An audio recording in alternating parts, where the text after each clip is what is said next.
Well, I'm back. I didn't record a video last week because now that we're getting into the swing of things, I think I might just be recording them every 2 weeks. We'll see how it goes. But this video is for week 18 and 19. Most awesome thing is we had finals on week 19. So let me just say week 18 was a pretty normal week for what class is kind of looks like, I guess, at this point. Cool thing about week 18 is we're getting it. We're in the swing of things. The kids come in, they know exactly what to do. We know how to maneuver the devices. We know how to work between the textbook and the portal and then work things out on the board where we communicate together and at this point it's just there's conversation happening between students. There's one-on-one conversation happening with me and students. There's short kind of example sessions where I'm talking to the whole class. Students are interacting on the portal the entire time. They have access to the textbook the entire time digitally. I mean, it's just flowing. Week 18 was beautiful. It was seamless. It was exactly how we have been working to get it to be. So that makes me really happy here at the end of semester one that that's happening. So week 19 was semester exams. Wow, I have so much to talk about with the semester exams. I'm not really even sure. I may even just title this video semester one. I don't know. But let me just say, first of all, that I got more stats in on week 19. So my Math 3 class just finished a module that they did a pretest for, and their pretest average was a 27%, and their post-test average was a 90%. So again, huge difference. The curriculum we chose this year really upped the ante. It really stepped up the game. And I cannot believe how well they are just tracking. They've totally risen to the occasion. I didn't expect it to happen the first year, and it has. I figured it would take a couple years of kind of building them into that, and they're doing it. It just proves to me yet again, if you expect something of students, they will do it. They will rise to the occasion. They are capable. They can. And we're also sitting here at the end of semester one, and we are exactly on track, curriculum-wise, where we're supposed to be.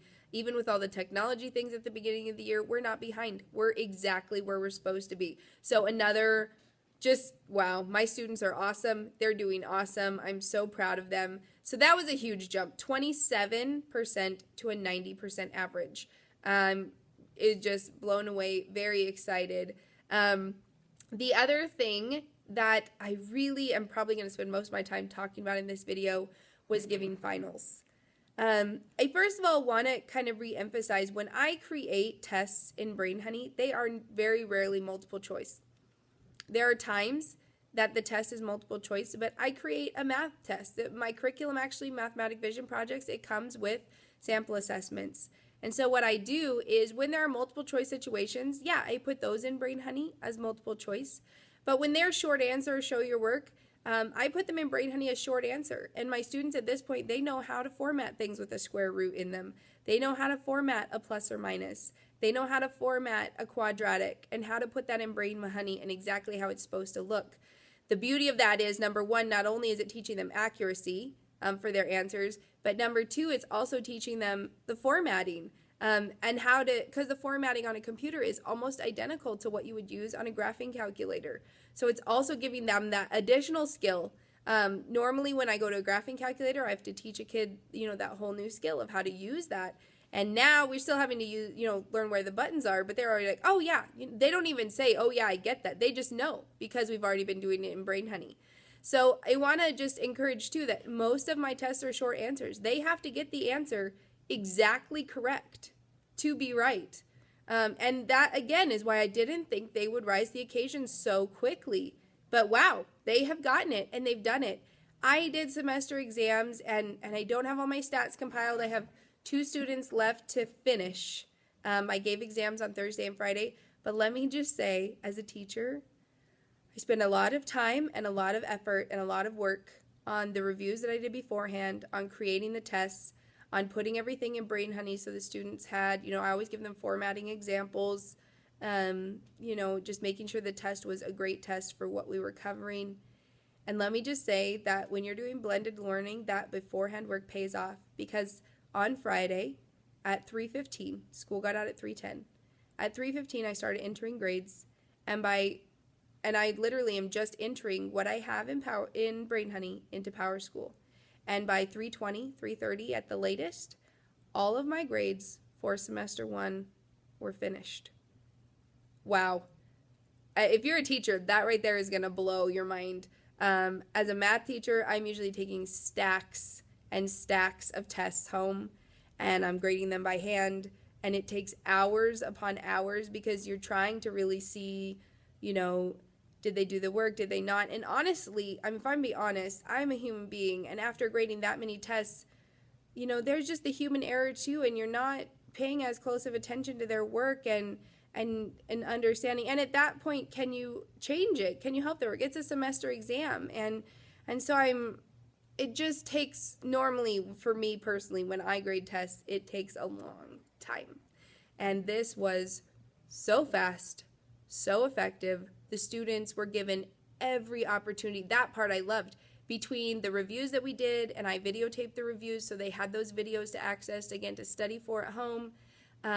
Between the reviews that we videoed, the stuff we did in class to get ready for that exam, taking the exam, they're always allowed specific retakes, but they have to do that all on their own. They only got one shot at the test. If they wanted more time, they had to come in outside of class. So we did more of kind of a block schedule. It was like an hour, 45-minute slot that they had to take the exam.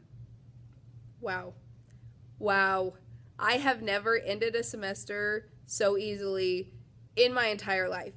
So blended learning, wow. Again, I know I say that word way too much, but so amazing, so incredible. Getting through a semester, here I am, end of semester 1, all the trials, all the problems, all the pushback, all the craziness, and now here we are at the end of semester 1, classes flowing exactly how we hoped it would, and even better. Tests, exams, quizzes are going flawlessly, and students are gaining knowledge in ways I never imagined. I mean, the statistics are there. They're just showing it, and I could tell you other ways of formative assessment that I'm figuring that out. Our classroom has been published all over the place, locally, regionally, in our state, in state publications and national publications. What a way to end semester 1. So here we are, my very first semester as a blended teacher. I'm blown away. I'm excited. I'm sold. I'm totally sold. I am in it forever. So I just wanted to finish the semester with a bang. Gave you some statistics. There were some statistics last week too that kind of give you some numbers.